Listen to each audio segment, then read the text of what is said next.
Selamat pagi saudara-saudara sekalian. Kita akan belajar lagi sedikit firman Tuhan untuk saudara bisa renungkan hari ini.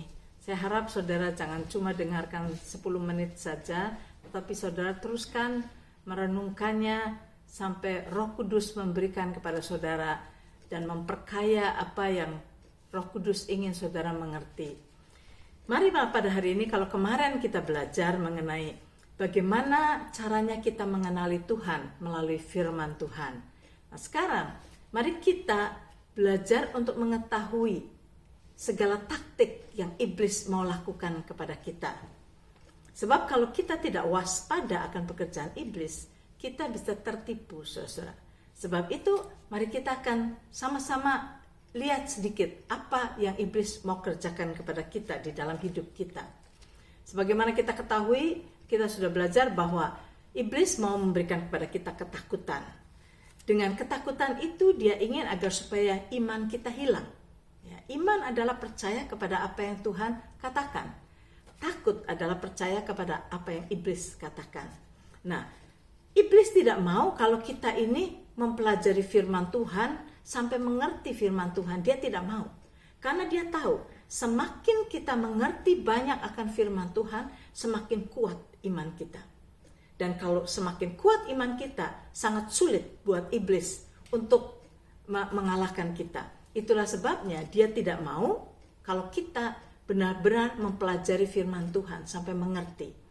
Nah, sebab itu saudara-saudara, kalau saudara perhatikan, iblis selalu mau mencuri apa yang Tuhan berikan kepada kita.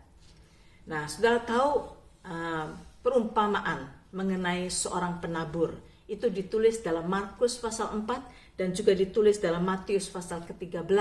Kalau saudara nanti mau baca sendiri di rumah. Dan saya tahu saudara sudah tahu perumpamaan ini.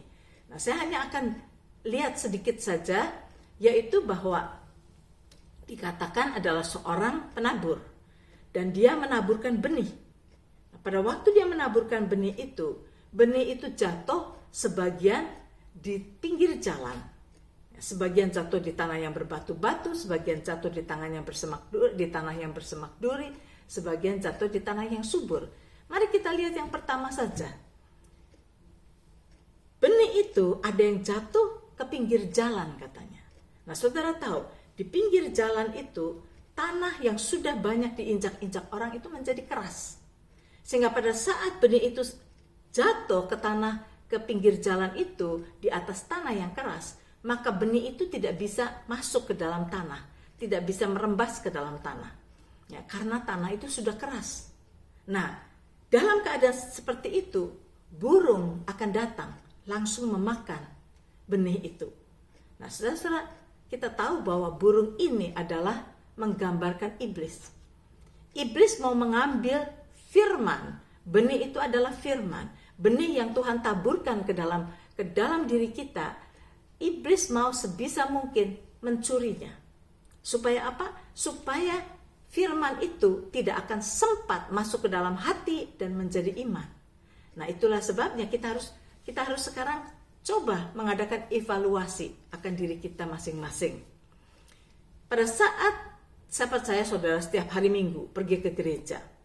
Saudara pergi ke gereja mendengarkan firman Tuhan. Pendeta memberikan firman yang begitu bagus sekali. Dan saudara bilang, wow, iya ini bagus, saya sekarang mengerti. Misalnya saudara bilang, saya mengerti sekarang, artinya begini, firman Tuhan ini begini. Wah, saudara senang kan, saudara dapat firman. Kemudian saudara pulang. Nah, dalam perjalanan pulang, saudara sudah punya banyak rencana. Oh, nanti saya akan main ke rumah ini, saya akan pergi ke restoran, saya akan nonton film, saya akan ini. Nah, saudara, iblis akan membawa saudara untuk menyibukkan diri saudara sendiri.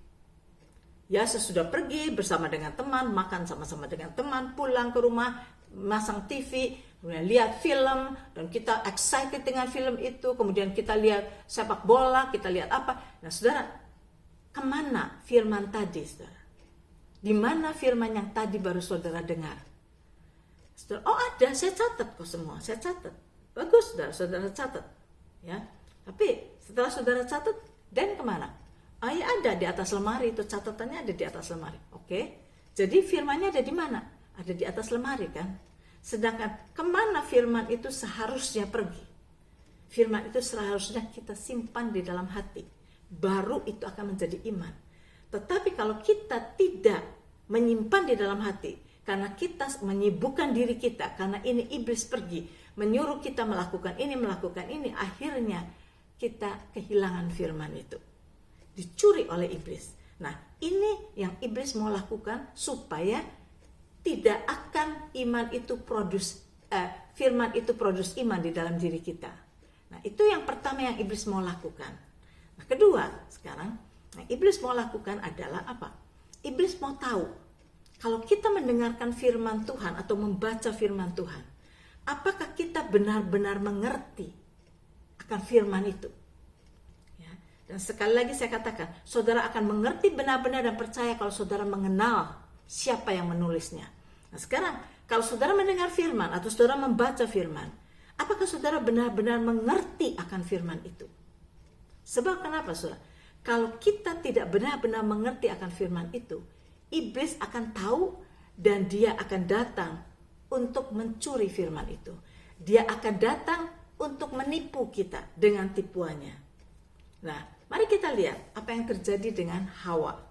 Saudara ingat kan, Tuhan berbicara agar supaya manusia jangan makan buah pohon pengetahuan. Nah, Hawa dengar dari Adam, saudara. Dan kemudian iblis datang kepada Hawa. Dan iblis bertanya kepada Hawa. Ditulis dalam Kejadian pasal yang ketiga. Di situ iblis berkata kepada Hawa, kamu gak boleh makan buah-buah di kebun ini ya. Semua buah ini gak boleh kamu makan. Hawa bilang, boleh. Hawa bilang boleh. Nah, itu Hawa masih benar sedikit di situ. Tapi kemudian dia berkata gini, lalu saut perempuan itu kepada ular, ayat 2. Kejadian 3 ayat 2. Buah pohon-pohonan dalam taman ini boleh kami makan. Tetapi tentang buah pohon yang ada di tengah-tengah taman, Allah berfirman, jangan kamu makan ataupun raba buah itu. Nanti kamu mati. Saudara di sini, Hawa tidak benar-benar menangkap firman Tuhan. Dia berkata bahwa Allah berfirman, jangan kamu makan ataupun raba. Tuhan tidak pernah berkata jangan diraba. Jangan kamu makan ataupun raba buah itu, nanti kamu mati. Tuhan tidak berkata nanti kamu mati. Mari kita lihat, saudara. Apa yang Tuhan katakan persisnya. Di dalam Kejadian pasal 2, ayat yang ke-16. Dikatakan, ini yang Tuhan katakan. Lalu Tuhan Allah memberi perintah ini kepada manusia, ayat 16. Semua pohon dalam taman ini boleh kau makan buahnya dengan bebas. Tetapi pohon pengetahuan tentang yang baik dan yang jahat itu, janganlah kau makan buahnya. Sebab pada hari engkau memakannya, pastilah engkau mati. Saudara, lain kan? Apa yang Hawa katakan dan apa yang Tuhan katakan itu lain, saudara. Nah, iblis tahu itu.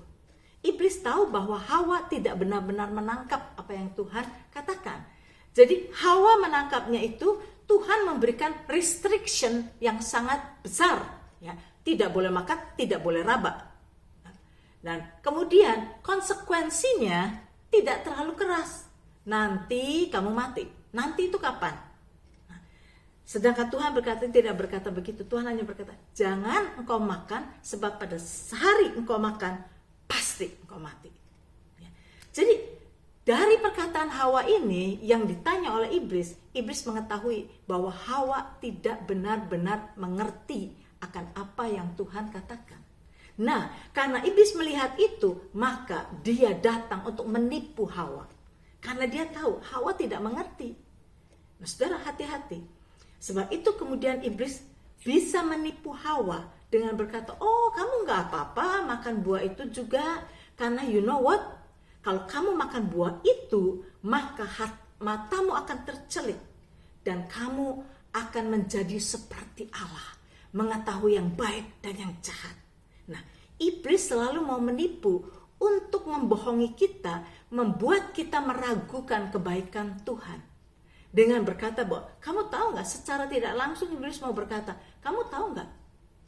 Kamu pikir Tuhan baik, ternyata ada hal yang Tuhan sembunyikan daripadamu. Ya, Tuhan tahu kalau kamu makan ini, kamu akan menjadi seperti Dia. Itulah sebabnya Tuhan tidak mengizinkan kamu makan. Jadi saudara, tipuan iblis selalu untuk membuat kita manusia meragukan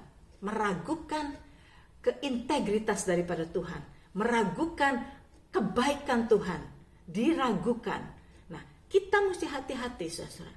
Untuk kita tidak ditipu oleh iblis, maka kita harus mengerti firman Tuhan dengan benar. Mengertilah firman Tuhan dengan benar.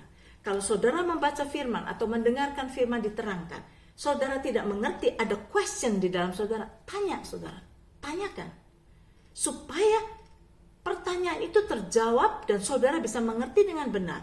Jangan dilewatkan. Walaupun seringkali kita dengar firman Tuhan diterangkan dan kita bilang di dalam perkataan kita, tapi bukankah begini, oh kok dia nerangkannya begitu, ya sudah aja. Nah, tapi saudara, kalau kita semuanya kita neglect, kita abaikan, kita tidak akan benar-benar mengerti firman Tuhan. Dan iblis tahu. Kalau iblis tahu, dia akan datang untuk menipu kita. Supaya kita tidak bisa menangkap firman Tuhan dan firman itu tidak bisa menjadi iman di dalam diri kita. Nah, jadi saudara, hari ini kita belajar bagaimana iblis bekerja. Dan biar ini jangan kita abaikan, tapi karena kita tahu ini adalah taktik daripada iblis supaya kita tidak beriman. Dan dengan kita kehilangan iman, maka dia bisa menipu kita. Sampai di sini dulu. Saudara dengarkan lagi firman itu, baca lagi supaya saudara bisa diterangi oleh Roh Kudus lebih dalam lagi.